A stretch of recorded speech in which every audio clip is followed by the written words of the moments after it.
And as the two leading political parties struggle to resolve these issues, the Independent National Electoral Commission is worried about the smooth conduct of primaries and elections. The electoral body believes the process, which is complex, could be disrupted by pre-election litigations and the conflicting orders emanating from different courts. It's closely monitoring the cases and restates its strong commitment to obeying all orders and judgments from properly constituted courts in accordance with the rule of law. INEC says the conduct of party primaries, including resolution of disputes, will end on the 27th of June, while the submission of the list of candidates will close on the 29th of June. Well, joining me via Skype from Lagos is Ayodele Adewale, a political analyst. Good morning and thank you for joining us on TVC Breakfast. Well, as it is reported by our correspondent, the political atmosphere in Edo State is tense as we speak. But then let's get a sense of what you feel about the various litigations and crises in the two major political parties leading up to the primaries and the elections in September. Well, that's the beauty of democracy. People must have the avenue to hear their opinions and all of that. What we really, stand against is violence in electioneering process. If they have gone to the judiciary, if they feel they have a choice, so be it. One will expect that the judiciary will also speed up its processes so that it will not hinder the coming elections. But there are concerns that, for instance, if we narrow it down to the PDP now, that the ambition of Governor Godwin Obaseki seems to be tearing the PDP apart, so much so Governor Nyesom Wike had to withdraw from the people who put together to reconcile the party because a particular candidate has had to, complain that or had to push for a court order barring the governor from contesting the election or the primaries initially until another court had to, restate the governor back into this. Do you have such concerns as well? Well, it's rather unfortunate that Governor Obaseki had to leave the APC. One will feel that he should have contended with a lot of arguments and, of course, buying people over to his opinion and all of that. I should not expect the PDP to embrace him wholeheartedly because this is someone that is just coming to the party in the twilight of the elections. You must understand that a lot of people in the PDP have spent money, spent effort, have galvanized a lot of momentum, tried to woo people to their own side, and they will feel otherwise. They will feel otherwise, and it does not promote party ideology. The fact that you are in a particular political party and you are having some challenges does not mean that you should abandon ship. I keep telling people that politics is about friendship. It is about loyalty, and it's about building bridges. As soon as you are elected into office, if you intend to go for another term in office, you must understand that you start building bridges from day one. You start increasing the number of friends that you have, and you start to firm up all processes that will make your system very, very easy. But for what is happening in the PDP, some of us have expected this to happen. You don't expect them to just put their hands behind their back. Somebody coming just now, taking over the party. And you must also understand that amongst them is going to be a stranger. It's like staying in the bed with strange bedfellows. I would not expect the PDP to do less. In fact, I would wonder if they do not challenge him to come inside their party to take their inheritance. And so it begs the question because you mentioned party ideology and you also talked about the beauty of democracy. If this is a challenge to party ideology, then how do we build a strong democracy when party ideologies and things like this keep springing up when we have elections? Well, people must understand that immediately you join a political party and you pick up that party manifesto, your sovereignty, your rights, you are submitting it to the dictates and the constitution of that political party. The next thing you need to do is imbibe the ideology of that party. Every party has an ideology. What is left for you to do is try to espouse your thinking and understanding of that ideology. I give myself as an example. In the last election, I ran for the House of Reps. I had all the capacity to win the elections and all of that. But at the end of the day, somebody else got the ticket. That does not mean that I should go to another party to contest. And God knows, if I have gone to any other party, I would have won that elections. But again, I would have lost all the friends I have made in the last 22 years of my life in politics. I would have get teaching all my ideology as a civil society advocate. I would have all. You understand? It's not about personal aggrandizement. And beyond all ideology, the fact that you lose an election today does not mean that you cannot win it tomorrow. What it means is that you go back to the drawing board, look at where you have failed, stand up and continue to move. It is not how many times that a man falls that matter. It is how many times that man stand up and continue his journey. So I think that every youth of this country, every old people in this country must understand that party ideology is supreme.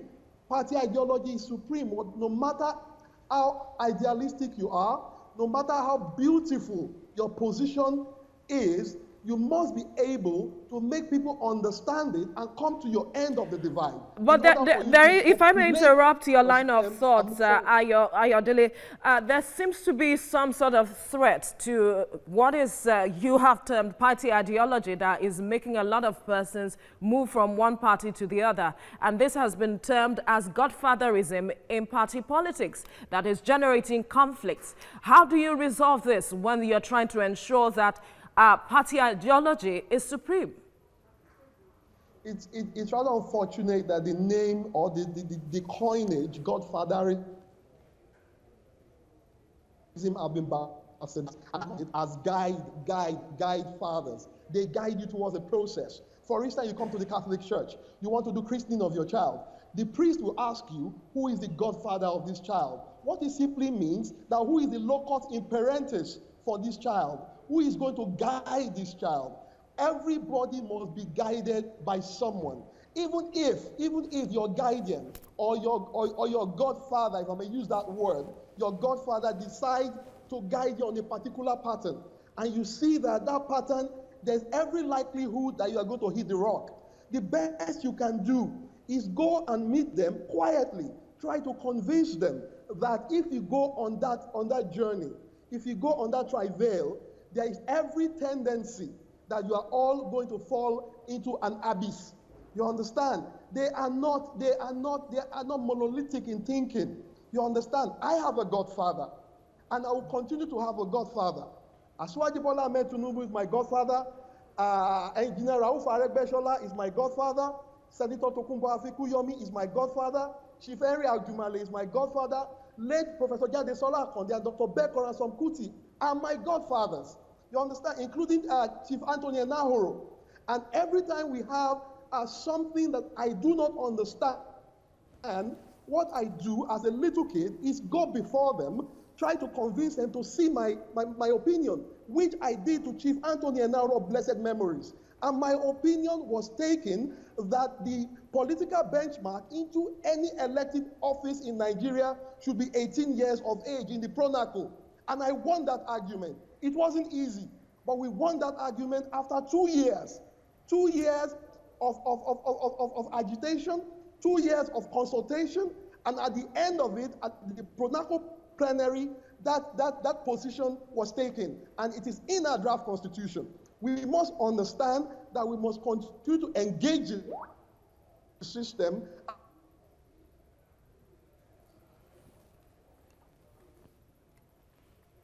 Have two guests that will be speaking with us with regards to developments from Edo State. Joining us via Skype in Lagos is Ayodele Adewale, Political Analyst, and from Edo State, former candidate, House of Assembly of the PDP, Honorable Egosa Agbonifo. But I would like to start with Honorable Agbonifo. Now, let's quickly look at what is going on in the PDP. According to reports this morning, it is that the ambition of Governor Obaseki seems to be tearing PDP apart, so much so that Governor Nyesom Wike, who was part of the reconciliatory committee, had to pull out. Is that what it is? Yeah, thank you very much for having me on TVC. You see, PDP is a leadership party and things like this are bound to happen. But I believe the leaders will come together and will have solutions. So unlike the other party that they don't listen to their leaders, for my party, PDP, will come together and will reach a common ground. It's not easy for someone to have built a house for 13 years and a new person is coming in. They need to reach a common ground. So I believe there's consultation going on and things will be done properly. So when the meetings are over, you'll hear the positive news that will come out of it. And I believe in the leadership of the party because every aspirant listens to the leadership. So for the aspect that you raised that the Governor Wike pulled out, Governor Wike is a leader of the party and he needs to be consulted properly and carried along in issues concerning the party because he has paid his sacrifice and he has a voice and he has a position to take. So I believe the governor will be pacified and things will change for the better for the party. So you are confident that all of this will be resolved ahead of tomorrow, as well as the date that INEC is looking at on Monday the 29th before 6 p.m. Every issue will be resolved. Yeah, I'm very confident. I'm close to Ogbede Yama, and I will tell you that he's somebody that is fighting for the people. He's not fighting for his personal interest. He wants to understand that, so somebody is coming to the party. What does he bring to the table? How will he carry the people along? So I will beg the leaders that are listening to me that at the end of the day, everyone needs to be carried along because PDP is a leadership party. We do not operate like the other parties. So everybody must be carried along. And there's an issue we must look into. Don't ever say, who is that man? So you must ensure that you pacify these people because we all remain PDP since 1999 and we have paid the ultimate price and we must be consulted and carried along. So I believe the governor understands how PDP operates and is ready to carry everybody along. And I believe that my brother, Honorable Ogbede Yama, at the end of the day, with the governor, they will reach a common ground because the primary aim is to win Edo State and return it to PDP because the yearnings of the people, majority of them want PDP back to power. Edo State is predominantly PDP state, so there's no way you can take that away from us. I always listen to the yearnings of the people and you hear them saying, if there's any way we can put our hearts together and ensure we bring victory to PDP and PDP controls the state so that development will crop up again the way it used to be. And but there's something I want you to quickly address, which is something that Governor Wike mentioned. He called some people tax collectors. What does he mean? Could you shed more light on that? Because you've been mentioning carrying everybody along. Talk to us about this. Yeah, when you quote Governor Wike that he made mention of that, you know, he has a right to his opinion. And as a leader that has stood by the party, I believe he is angry. And when the leadership reach out to him, he will resent his decision and he wants to be carried along because he's a father figure in the party. And PDP, like I said earlier, is a leadership party. So when properly consulted, you see that when the governor started his consultation, the first point of call was River State because he knew the force that the Governor Wike brings to PDP. So for me, I believe anything can be said out of anger, and I do not see PDP members as tax collectors. I've been a member of that party. I can tell you that leadership is supreme in PDP affairs. And I can boldly say that I'm proud to be a PDP member. And I will tell you that now till tomorrow, you'll hear something very positive, because we are a leadership party and we listen to the leaders. And the leaders also listen to the yearnings of the people. Leadership is supreme. Thank you so much, Honorable Egosa. If you could just hold the thoughts. We need to bring in our other guests now, Comrade Ayodele Adewale. We just heard from Honorable Agbonifo talking about leadership being supreme. And you would see what is going on at the National Working Committee, or the crisis that is going on in the APC. Would you say that leadership is supreme? Because we see that Victor Giadom is saying that he would be convening the INEC meeting tomorrow, and some persons are raising an eyebrow with regards to this. Well, you must understand that the APC has party guidelines. They have a constitution, and the constitution must be strictly followed. Even if people misinterpret the constitution, they have a legal officer, a legal director that has a unit that interprets the constitution appropriately to every member. So it will be very foolhardy for any member to take laws into their own hands in order to create a hierarchy within the party structure. And I think every right-thinking person in this country should condemn anything that goes outside the constitution of the party. So where does this leave the APC now ahead of the elections come September the 19th? Because you would recall that Victor Giadom had also said that the primaries conducted were illegal. Well, talk is cheap. I've always said that. Anybody can stand up to say anything. But the position today is that a primary was conducted in Edo State. INEC observed that primary. You and I can see that that primary was very, very peaceful. That primary reminds me of the June 12, 1993 election, and particularly the SDP primaries that took place in Jos. There is no gainsaying the fact that the APC is in line towards credible elections once again, and anybody that has any dissent should understand that party is supreme, the constitution of party is supreme, and the manifesto of the party is supreme. The leadership of the APC, of course, will allow for people to vent their opinion. The APC is not a monolithic party. It appreciates divergence of view, but at the end of the day, the superiority of views that is embedded in the party constitution is what will take the day.